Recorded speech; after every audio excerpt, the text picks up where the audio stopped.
வணக்கம் நண்பர்களே. திரு லட்சுமி சீரியல் செம பரபரப்பா போயிட்டு இருக்குன்னே சொல்லலாங்க. பரபரப்பான கட்டத்துல தப்பு செய்தது ரியா தான் அப்படின்னு எவிடன்ஸோட நம்ம மகா அந்த அதிகாரிகள்கிட்ட காட்டி ரியாவை கைது பண்ண வைக்கிறாங்கங்க. அது வேற லெவல். அதை பற்றி தான் இந்த வீடியோக்குள்ள பார்க்க போறோம். அதுக்கு முன்னாடி சேனலுக்கு லைக் அண்ட் சப்ஸ்கிரைப் பண்ணுங்க ஃப்ரெண்ட்ஸ். பக்கத்துல இருக்க பெல் ஐக்கானையும் கிளிக் பண்ணுங்க. அப்பதான் நான் போடுற ஒவ்வொரு வீடியோவும் நோட்டிபிகேஷனா உங்களுக்கு கிடைக்கும். வாங்க ஃப்ரெண்ட்ஸ் வீடியோக்குள்ள போகலாம். ஃபர்ஸ்ட் எடுத்த உடனே பார்த்தோம்னா ஒரு செம அதிரடியான பரபரப்பு கட்டம் அப்படின்னே சொல்லலாம். பரபரப்பான கட்டத்துல தான் நம்ம திரு வீட்டுல இருக்கக்கூடாது, இப்போ உடனே ஆபீஸுக்கு போகணும், அப்பதான் திரு மேல எந்த தப்பும் இல்லை அப்படின்னு நிரூபணம் ஆகும் அப்படின்னு திருவுக்கு கால் பண்ணி ஆபீஸுக்கு வர சொல்றாங்க. நம்ம திவ்யா இந்த சைடு பார்த்தோம்னா ரியாவை எந்த அளவுக்கு அடிக்க முடியுமோ தன்னால அடிச்சுக்கிட்டாங்க. இனி அவ என் கையில கிடந்தா பிச்சு உதறிடுவேன், யார் மேல யார் பழிய போடுது அப்படின்னு நம்ம திவ்யாவுக்கு திருவை அவமானப்படுத்தின அந்த ரியா மேல கோபம் பொத்துக்கிட்டு வருது அப்படின்னே சொல்லலாம். இந்த சைடு பார்த்தோம்னா நம்ம திவ்யாவின் பேச்சை கேட்குறாங்க. புதிய தெம்பு வந்தது மாதிரி நம்ம ஃபீல் பண்ணுறாங்க.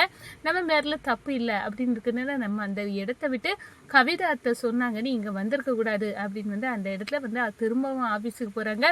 திரு வேலைக்கு வரமாட்டான், என்ன 2-3 நாளைக்கு வீட்டுக்குள்ளே முடங்கி கிடைப்பான், அவன் டிஐடியூ அவனை ஆக்கியாச்சு அப்படின்னு கவிதா கங்கணம் கட்டிக்கிட்டு நம்ம கௌதம் கூட சந்தோஷமா இருக்கிறாங்க. ஆனால் அதுக்கெல்லாம் நெத்தியடி கொடுத்தது மாதிரி நம்ம திரு ரிட்டன் வரதை தாங்க முடியலை. நம்ம கவிதாவுக்கு கோபம் அப்படியே பொத்துக்கிட்டு வருது. நம்ம என்னென்னமோ திட்டம் போட்டோம், ஆனால் எல்லாமே மீறி போச்சு, இப்போ வேற வழியே இல்லை அப்படின்னு நினைக்கிற நேரம் அந்த பொண்ணு ரியா போன வேகத்தில் போலீஸில் கம்ப்ளைண்ட் கொடுக்க அந்த மும்பைக்காரங்க சொல்லுறாங்க, இந்த பாருங்க போலீஸில் கம்ப்ளைண்ட் கொடு, பாலியல் குற்றச்சாட்டில் நீ அவனை கைது பண்ண வைக்கணும் அப்படின்னு அதிகாரிக்கு நம்ம திரு வீட்டுக்கு வராங்க.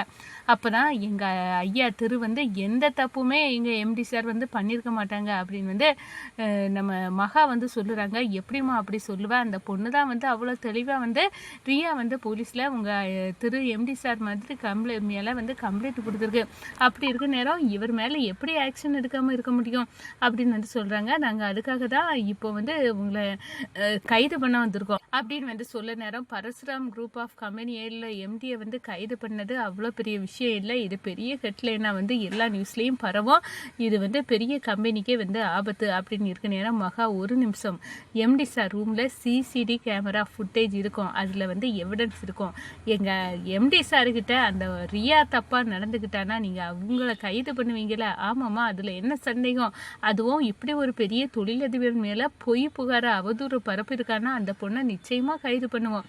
அப்போ நான் ஒன்று பண்ணுறேன், அந்த ரியாவின் முகத்திரையை கிழிச்சுதாரேன், அவள் தான் இதுக்கெல்லாம் காரணம், அவள் வேணும்னே தான் திருக்கு மேலே பழிய போட்டிருக்கா அப்படின்னு உங்களுக்கே நான் நம்ப வைக்கிறேன் அப்படின்னு அதிகாரி எல்லாம் அழைச்சிக்கிட்டு நம்ம மகா ஆஃபீஸுக்கு போகிறாங்க. அங்கே தான் இருக்க கேமரா சிசிடி ஃபுட்டேஜ் எல்லாம் ஆராயிறாங்க. நம்ம கவிதாவுக்கும் கௌதமும் பேரஞ்சுக்கிறங்க இருக்காங்க.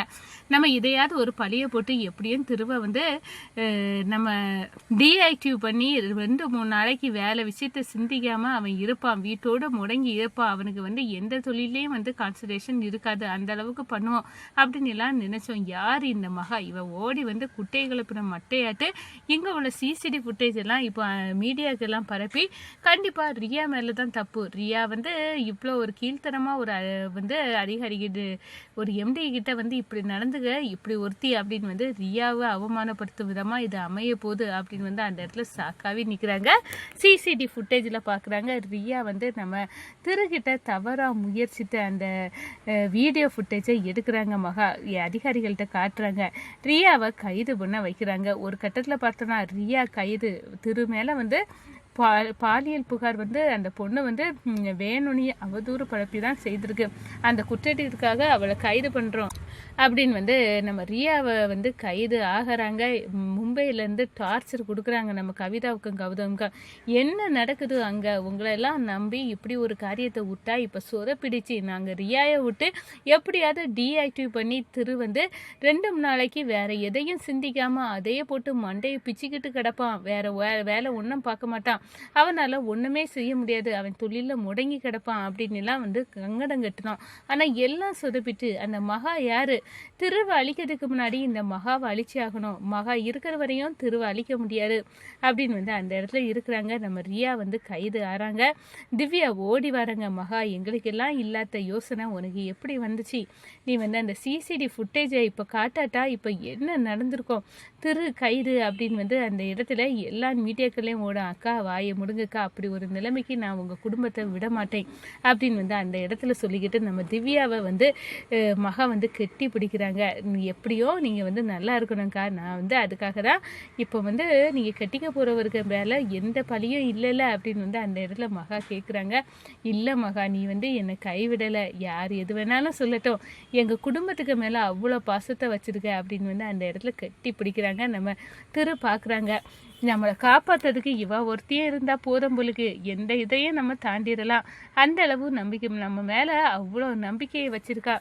ஆனால் ஒன்று, இவ்வளோ அக்காயும் தங்கச்சி மாதிரி ஒற்றுமையாக இருக்க திருவுக்கும் நம்ம திரு வந்து நினைக்கிறாங்க, நம்ம திவ்யாவுக்கும் மகாவுக்கும் வந்து நான் மகா கழுத்தில் வந்து தாலி கெட்டின விஷயம் திவ்யாவுக்கு தெரிஞ்சுனா அவ்வளவுதான், இந்த ஒற்றுமை தூள் தூளாக ஆயிரம் கடவுளே அப்படின்னு வந்து அந்த இடத்துல வந்து நம்ம திரு இருதள்ளி கொல்லி எறும்பு மாதிரி யோசிக்கிறாங்கங்க.